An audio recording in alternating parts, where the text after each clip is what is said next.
Ng Diyos Ama naming banal, maraming salamat po sa buhay at kalakasan na patuloy mo pong ipinagkakaloob sa bawat isa po sa amin.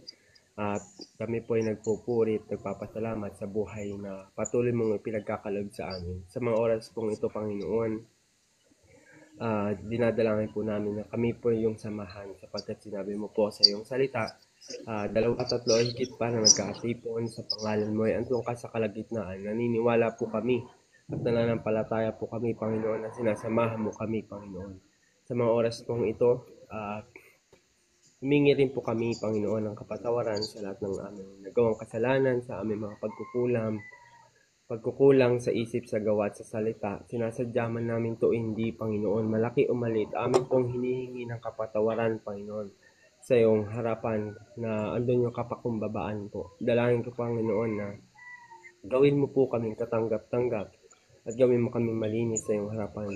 Sa mga oras pong ito, dinadalangin po namin, Panginoon, yung gagawin namin ngayong araw na to, na kung saan, Panginoon, na magte-testimony po ako na kung saan na maging kalakasan po ng bawat makakapakinig. Dalangin ko, Panginoon, na maging aral sa bawat isa po sa amin, sa lahat po na makakarinig nito ay andun, Panginoon, na hindi po katisuran. Dalangin ko rin, Panginoon, sa lahat, Panginoon, na lalabas sa aming mga labi ay andun, Panginoon, na ikaw yung mapanaguran, ikaw yung mapapurihan, at salita mo at yung kalooban mo lamang, Panginoon, yung mamutawi sa aming mga bibig, Panginoon. Dalangin ko po na ang bawat makakapakinig ay nabe-bless.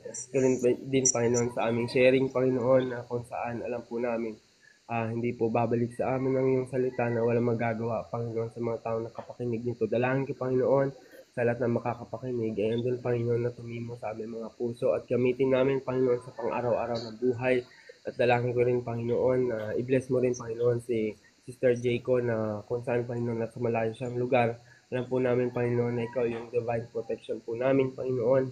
Dalangin ko po na pagpalain mo ang tao po na ito saan man o ano man ang aspeto ng kanilang buhay sa spiritual, financial, at physical, Panginoon. Andun, Panginoon, yung pagpapala mo sa kanyang buhay. Dalangin ko, Panginoon, na ikaw yung manguna sa amin at maggumabay.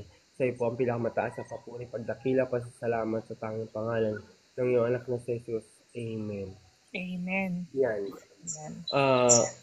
Siguro po, yung testimony ko, parang kwento ko muna kung bakit ako naging Christian. Kasi po, lumaki,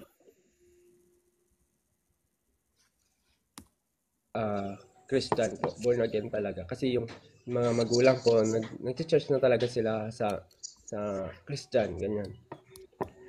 Christian church, tapos hanggang sa yung magulang ko nag-backslide, napunta po ako sa lola ko. Kung saan yung lola ko nagpatuloy siya. Na parang sabi nila yung parang namulat ako sa Christian family. Kung saan at linggo-linggo nag-a-attend ganyan. Tapos yung mga revival, lahat po ng gawain inaatinan ko. Tapos dumating yung time na umalis ako dito sa lugar na to kasi parang nilipat ako ng magulang ko, kinuha nila ako sa lola ko, pinunta nila ako sa tita ko. Doon ako tumira sa tita ko na kung saan na hindi ko alam kung saan ako magsisimba. So, ang nangyayari sa akin, hindi ako nag-church. Ilang taon yun na hindi ako nag-church. Tapos, parang mag-church lang ako pag umuwi ako dito. Umuwi ako dito sa Baler. At tapos, yun, kumbaga yung parang yung naging buhay ko na nag-attend ako ng church. Pero, alam niyo yung parang normal lang. Yung parang traditional lang na magsisimba ka, pero paglabas mo, ganun ka pa rin. Yung, ang pinagkaiba mo lang, na-attend ka sa church. Ganun ang buhay ko dati na pag sabi ng nanay ko, banal, banal ka pag nasa simbahan, pero pag nasa labas, parang wala lang din. Kasi, yun, nagsusugal ako, nagiinom ako, ganyan. Ganun yung buhay. Doon, umikot yung buhay ko na, parang sabi ko na, tapos, way back 2020, 2020, nagkaroon ako ng depression. Kung saan yung kasi nung time na yon 2020, 2019, nagsisimba na uli yung tatay ko. Bumalik na uli siya na nagsisimba, so natuwa kaming pamilya. Tapos, nung 2020, nagsabay-sabay yung problema ko. Nagkaroon ako sa school, parang mga project, parang babagsak ako. Siyempre, pinag-aaral ako ng tita ko. So, parang ayoko ma-disappoint siya. So, inisip-isip ko yun. Tapos, nabalitaan ko yung tatay ko na nagiinom uli, bumalik na siya sa gawain niya, sa makamundong gawain. Tapos yung lola ko, yung nag-alaga sa akin, nang hina na talaga siya sobra. Doon parang gumuho yung mundo ko na parang gusto ko nang tapusin yung buhay ko. Gusto ko nang tapusin. And dumating ako sa point na parang sabi kong ganyan, parang wala naman ng para saan pa yung buhay ko. Ganun lang din naman, magulo lang din. So, dapat, wakasan na, tapusin na yung paghihirap na ganun na problema. So, ang nangyari, hawak-hawak ko yung cellphone ko, sabi ko, sabihin sa kamusta ka na? Ako yung may problema, pero ako yung unang nangamusta sa kanya. Tapos sabi niya, okay lang naman. Ikaw, kamusta na? Ito sabi ko, naghanap ako ng building na pwedeng pagtalunan. Tapos sabi niya ganyan, uy, wag kang sabi niya. Tapos sabi niya, manalangin ka, sabi niya ganyan. Tapos dumating yung time na napaisip ako, sabi ko, oo nga ang tagal ko na palang hindi nananalangin. Parang mas marami pa yung pag-iinom ko, pagsusugal ko kaysa sa panalangin nung time na yun. So, nalangin ako sa Panginoon. Sabi ng Panginoon sa akin na, ang layo mo na anak. Parang, alam niyo, di ba po yung sa may Bible verse na, hindi ka nakatulad ng dati. Yun yung parang sinabi sa akin ng Panginoon. Tapos iyak lang ako ng iyak nung time na yun. Tapos yung parang, yun, ni-restore ng Lord yung sarili ko. Na kung saan parang, oo nga, sabi ko ganyan. Parang, wala nang kwenta yung buhay ko. Pero, andyan nga pala ang Diyos. Pagdating sa Panginoon, kasi malaki yung kwenta ng buhay natin. Tapos, yun po, parang, nag-a-attend uli ako. Nananalangin na uli ako, bumalik ako. Tapos, dumating yung time na parang, wala lang din. Parang, lumayo na naman, parang napapalayo na naman ako. Noong 2022, July 19, 2022, nagkaroon kami ng youth fellowship, youth camp, na kung saan parang unang gabi pa lang, sinuko ko talaga yung buhay ko sa Lord. Sinuko ko yung buhay ko sa Lord kasi sabi ko na wala naman say talaga yung buhay ng isang tao pag wala sa Panginoon. Tapos sabi ko, Lord, sinusuko ko na yung buhay ko sa'yo. Sa'yo na yung buhay ko, ikaw na yung magmanubela ng buhay ko. Tapos dumating po ako sa point na,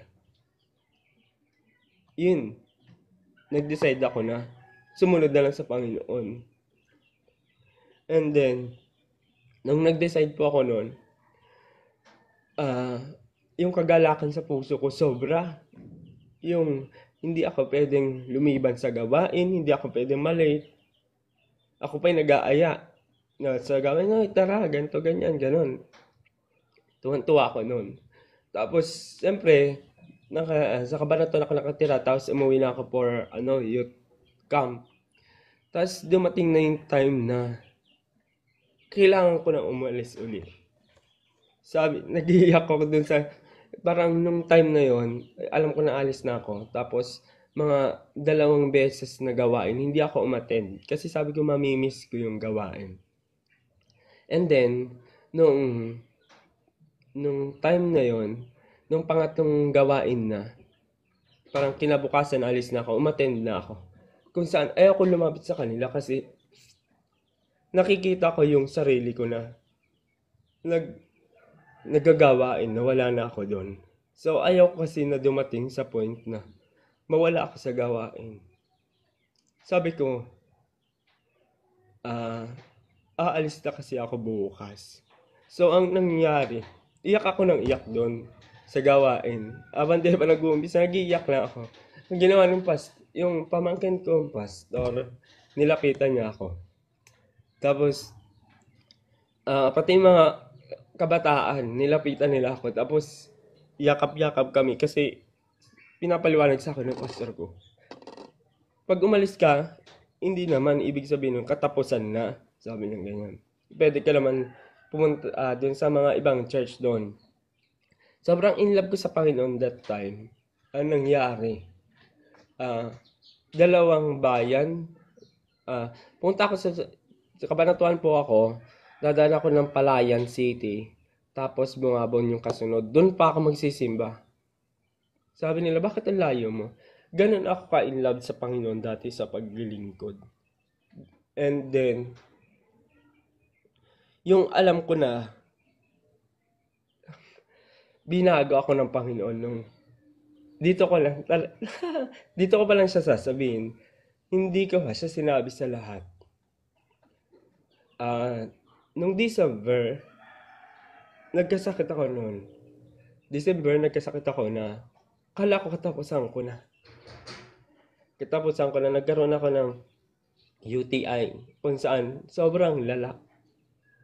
Sobrang lala nun. Tapos, nasabayan pa ng LDM. Sobrang lala ng UTI ko. Kala ko talaga katapusan ko na. Pero nagpapasalamat ako sa Panginoon kasi di talaga ako uminom ng gamot. Prayer and water lang talaga ginamit ko that time. Tapos, nung last na araw na sabi ko, bakit hindi ako nagpapapray kila pastor? Sabi ko ganyan. Bakit? Nananatili lang ako na nagtitiis. Sabi ko ganyan. Tapos, yun, pinagpray ako ni pastora. Tapos, nung maga niya ako pinagpray, kinahaponan, okay na ako. As in, yung ihi ko, okay na. Tapos, nung December, pumutok yung, di ba po sabi, walang lihim na din nabubunyag. Before kasi nun, hindi ko alam na nadadaya na pala ako ng kaaway.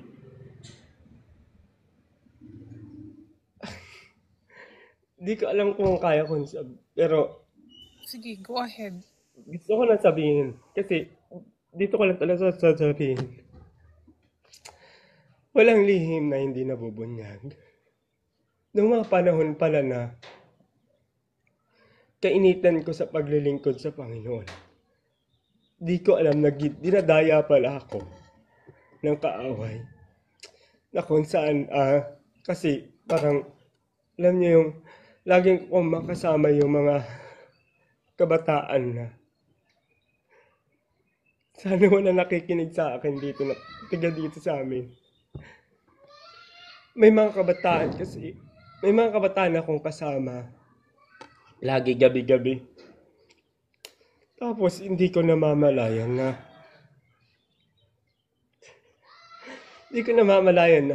ginagamit na pala ako ng kaaway. Yung ano ba yun? Yung parang may nagagawa ako sa kanila na hindi dapat. Yung may nagagawa akong hindi dapat sa kanila. Gets niyo yun? Siyempre lalaki ako. Tapos lalaki sila. So, hindi ko na lalaman na para may ginagawa na pala akong hindi dapat na gawin or gawin ng isang lalaki sa lalaki. Na dumating ako sa point na gano'n na hindi lang isa yung tao na yun. Tapos, kasi alam niyo yung, di ba po yung lalaki, halimbawa nakatayo. Pero may damit siya. Pero ang tingin ko dati, yung parang titingnan mo pa lang siya pero hubad na. Ganun yung nangyayari sa akin. na hindi ko namamalayan na nagkakasala na pala talaga ako. Pero yung todo share pa ako sa kanila, yung ganito ganyan. Pero ako pala yung gumagawa nung time nung kaya nasi-share ko sa kanila. Tapos, yun, yung parang before December, parang ano yata, kundi October or November, parang nagsabi na sila dun sa pastor namin na ganun nga yung sitwasyon, na parang may mali nga akong ginagawa sa kanila, na parang alos lahat po kasi kami parang music team kami. So, part kami ng music team na ayaw na nila tumayo dahil sa akin. Natatakot na sila sa akin. Dumating yung time na nilalayuan na nila ako kasi yung parang napag-usapan na kasi nag-usap-usap sila nila pastor para matulungan ninyo siya, sabi ng gano'n ni pastor. Layuan niyo muna. So, kagagaling ko nun sa sakit. Tapos, pagbalik ko na, sabi ko, bakit lumalayo sila lahat sa akin? Ano ba yung nagawa kong kasalanan? Tapos yung tatayo ka na, ako, ako yung magsusong lead that time. Sabi gano'n na, parang, sabi ko, anong araw na parang di pa nagpa-practice. Tapos, nung dumating yung linggo, sabi ko, pastor, parang may mali. Sabi ko, parang may mali nangyayari sa akin. Parang hindi ko naintindihan yung sitwasyon. Tapos yun, gusto mo bang malaman? Sabi niya. Tapos yun, parang kinausap ako ng head pastor namin na pinaliwanag niya yung nangyayari na ganun nga yung natatakot na yung mga kabataan sa akin. Tapos yung mali kong ginagawa sa kanila. So, nalaman nila pastor. Nagpapasalamat naman ako sa Panginoon kasi hindi nalaman ng lahat. Kundi yung mga kabataan lang, tapos yung isang pamilya na kamag-anak ko din naman, tapos sila pastor. Yun yung sabi ko na pinaliwanag ng pastor namin na alam mo ba na mali yung ginawa mo? Sabi.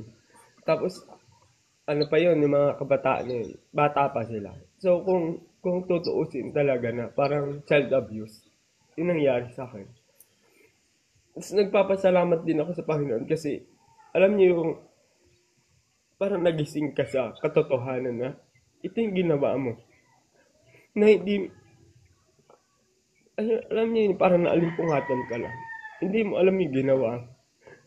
Sabi ko, ganun na pala kalala yung nangyayari sa akin. Ganun na pala yung sitwasyon na hindi ko namamalayan. So, sabi ng pastor namin, handa ka ba na inaamin mo ba yung ganung bagay na ginawa mo? Sabi niya. Ako kasi pag hindi naman ako pala tanggi. Sabi ko kasi before nun, parang sabi ko, nung napansin ko na rin kasi yun.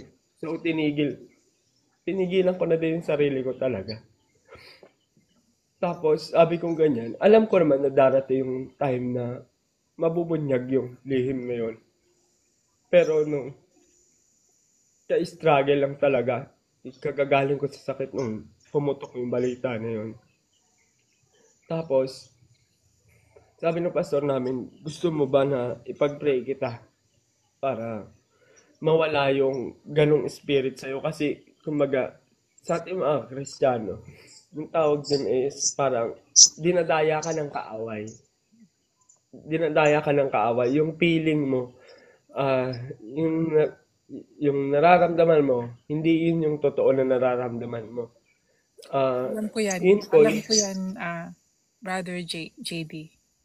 Pinag-aralan ko rin yan eh. Yung kala mo okay lang yung nangyayari, pero hindi talaga okay. Yung ganong sitwasyon. So, sabi ni pastor sa akin, gusto mo ba na ipag-pray kita para mawala yung mali, yung spirit na nasa iyo, sabi niya. Sige po, sabi ko. Para din po matulungan ko yung sarili ko para doon sa bagay na yun. So, nung nagpa-pray ako sa Panginoon, nagpapasalamat ako sa Panginoon kasi ah, kahit ilang buwan, kasi may request yung pastor sa akin, yung pastor namin na kailangan mo humingi ng sorry sa kanila kasi alam ko naman na nagkamali ako. So, may part ka na kung talagang nagsisisi ka dun sa bagay nun, kailangan mo may gawin. So, kailangan mo maghingi ng sorry. Ang hirap nung humingi, di kasi ako yung tao na palahingi ng sorry. Di ako yung ganun. Di ako yung tao na pag nagkamali ay maghingi ako ng sorry ng personal, ganyan. Hindi ako yung ganun.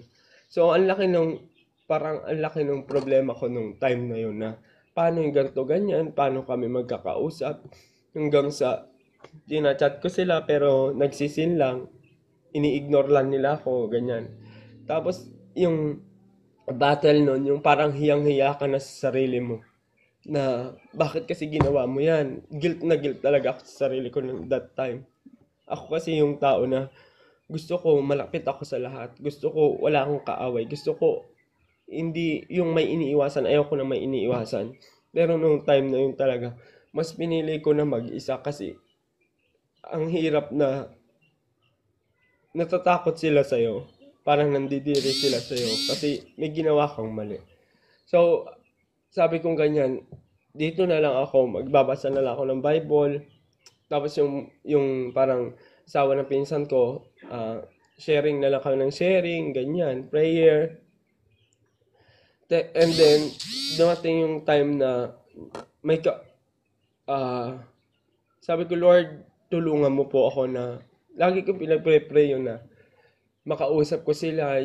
Tapos, nagpapasalamat ako sa Panginoon kasi alam niyo yung, ine-expect ko na siya yung pinakamatagal ko magiging ka-close. Napakabuti ng Lord talaga.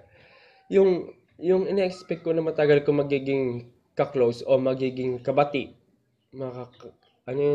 magiging kaayos.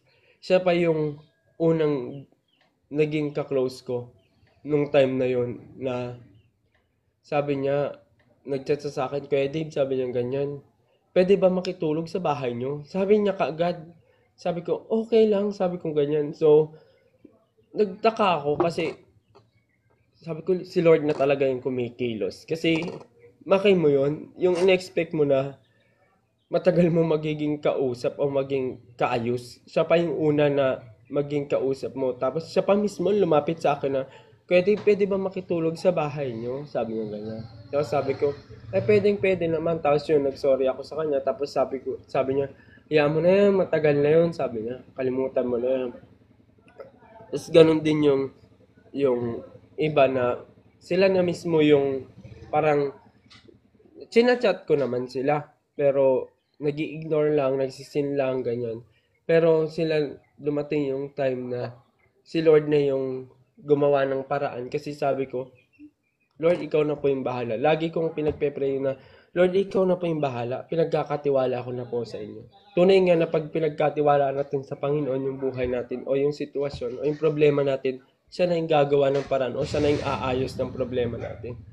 Na kung saan nag-chat sa akin yung isa na Tito, ganyan, ganyan. Sabi niya ganyan. May taong ginamit para kausapin siya. Ang sabi daw sa kanya is, patawarin mo na yung tao na yun kasi hindi rin naman niya alam yung nangyari na yun. Dinaya lang siya. So, yung tao na yun kasi parang hindi naman niya alam yung sitwasyon namin. Pero siya yung ginamit ng Panginoon kasi yung tao na yun, malapit siya doon, yung isang kabataan. Malapit siya doon. So, nangusap ang Lord sa kanya. Kinausap niya yung kabataan na isang lalaki. Tapos siya yung nag-chat sa akin na, Tito, sabi niya ganyan, naintindihan ko lang yung sitwasyon. Sabi niya, pinapatawad na kita. Sabi niya ganyan. So, naging okay kami ng mga kabataan na yun.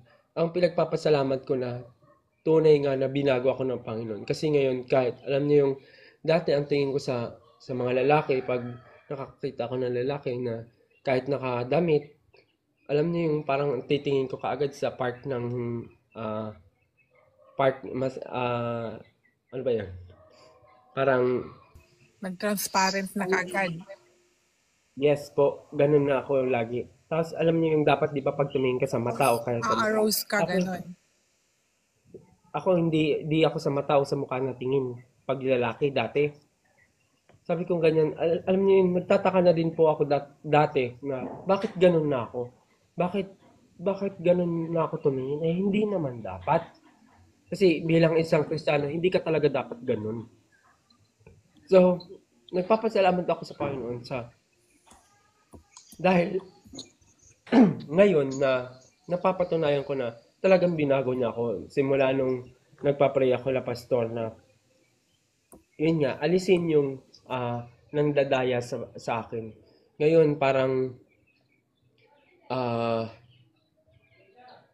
kahit di na ako yung tumitingin sa may yung sa park ng ari nila. Ganun ako dati. Sabi ko ganyan para mali na yung nangyayari sa akin. Tapos yun nga po, nagawa ko yung mga bagay na yun. Tapos pray lang ako ng pray, Lord, tulungan mo po ako na mabago. Kasi alam ko na dinadaya lang ako ng kaaway. Tapos yun po, nagpapasalamat ako sa Panginoon kasi tunay nga na pag pinagkatiwala natin sa Kanya at hindi niya tayo bibiguin. Kung gusto mong mabago, humingi ka ng tulong. Kung kasi sa sarili lang po natin, hindi natin kayang baguhin yung sarili natin. Kailangan natin humingi ng gabay sa Panginoon para tulungan tayo na mabago yung sarili natin. Kasi kung tayo lang, wala tayong kakayanan. Yun, hiningi ko din yun sa Panginoon.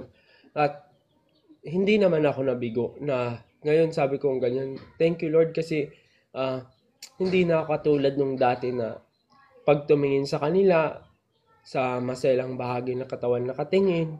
Tapos, alam niyo yung ganun, parang dati parang nasasagwaan na talaga ako sa sarili ko na alam mo yung ginagawa mo, tapos nagtataka ka na lang bakit nagagawa mo yung bagay na yun. Ganun ako dati, pero nagpapasalamat ako sa Panginoon kasi binago niya ako. Hindi niya ako hinayaan manatili sa ganong sitwasyon na manatili doon sa maling feelings o pakiramdam.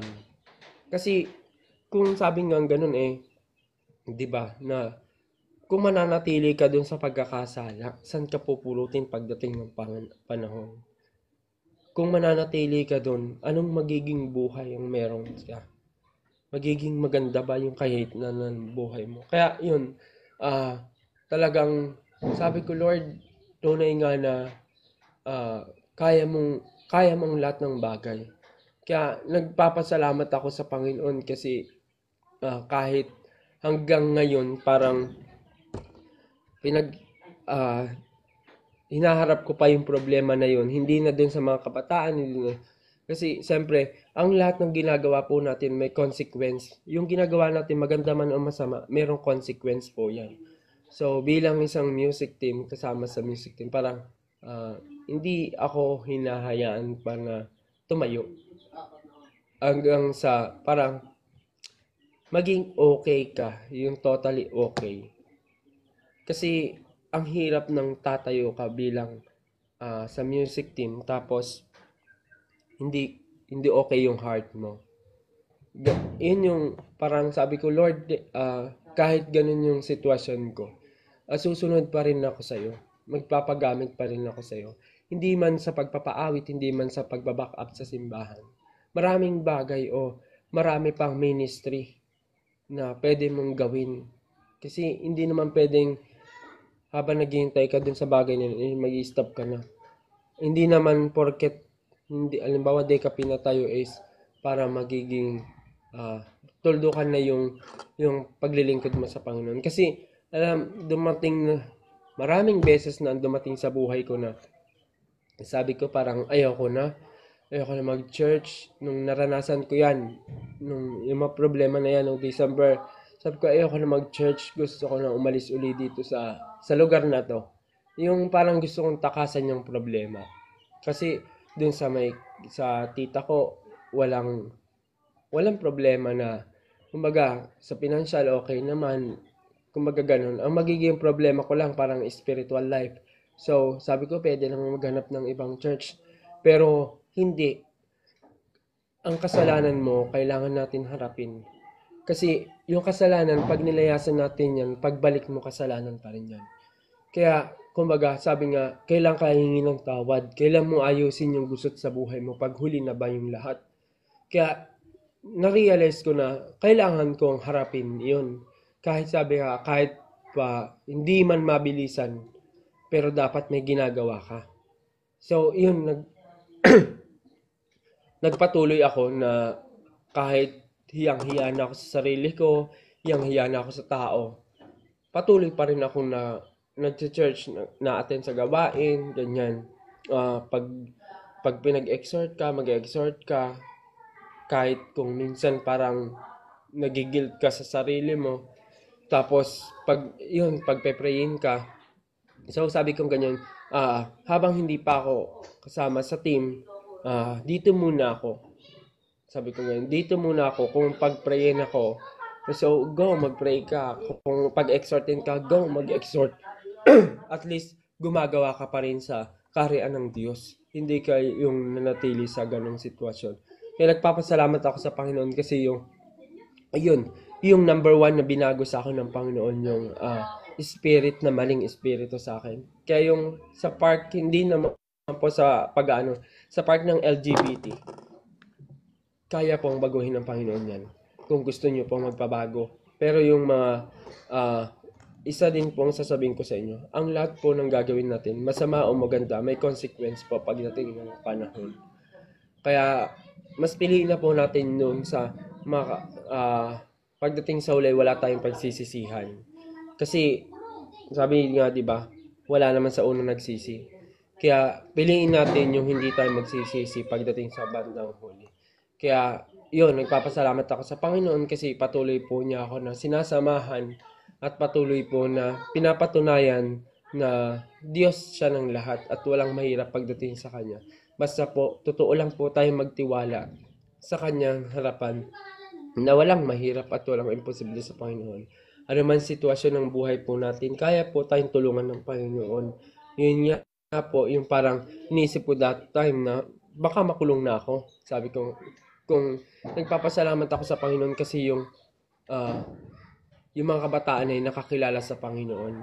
Kasi kung hindi nakakilala yun sa Panginoon, so mas mag-open yun sa magulang, so si magulang, sila yung magre-react. Pero walang nangyaring ganun. Kaya nagpapasalamat ako sa Panginoon. Hindi naman sa tinatakasan yung ginawa.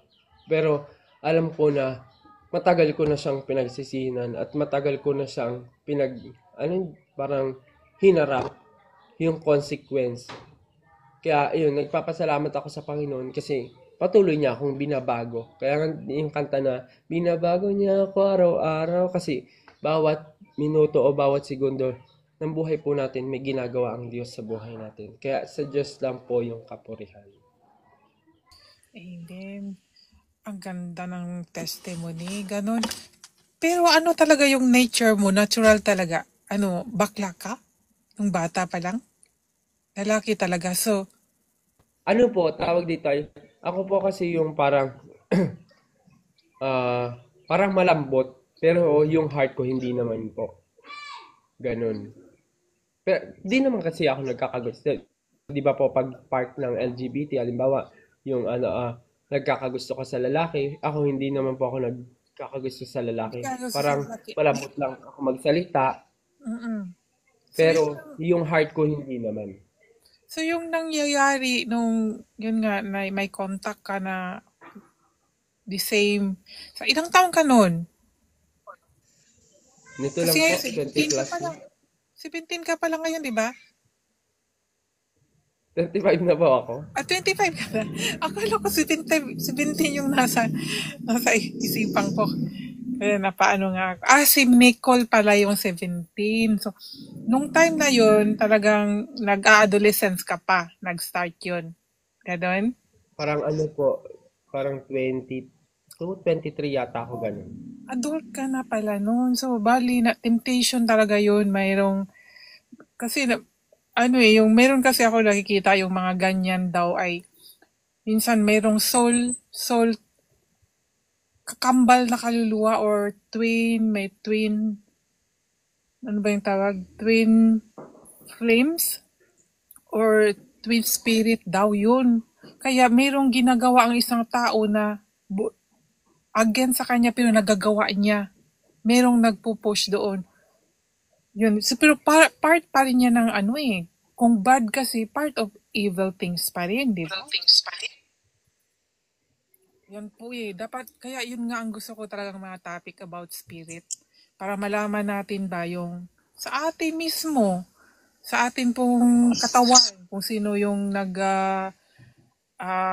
nag-rule. Siyempre, pag mali na yun, teka, mali na to eh. So pray, para hindi sila magwawagi.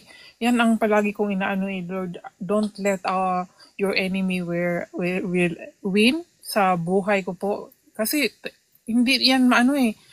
Meron kasing black and white, hindi yan nasa atin yung choice. Kaya kung mahina tayo, a-attack yan. Ang ating panangga dyan ay prayer and faith sa Panginoon talaga. Panghawakan natin yung mga word niya. Yan ang ating panlaban eh. Kaya nga po. So, amazed naman ako sa testimony mo. Mayroon talaga tayong mga yung mga malalalim na mga nangyayari sa buhay natin ba na ang Diyos lang talaga makapagbago. Hindi mabago ng tao. Sa totoo lang, yung sinabi mo na hindi mabago ng tao, totoo naniniwala ako kasi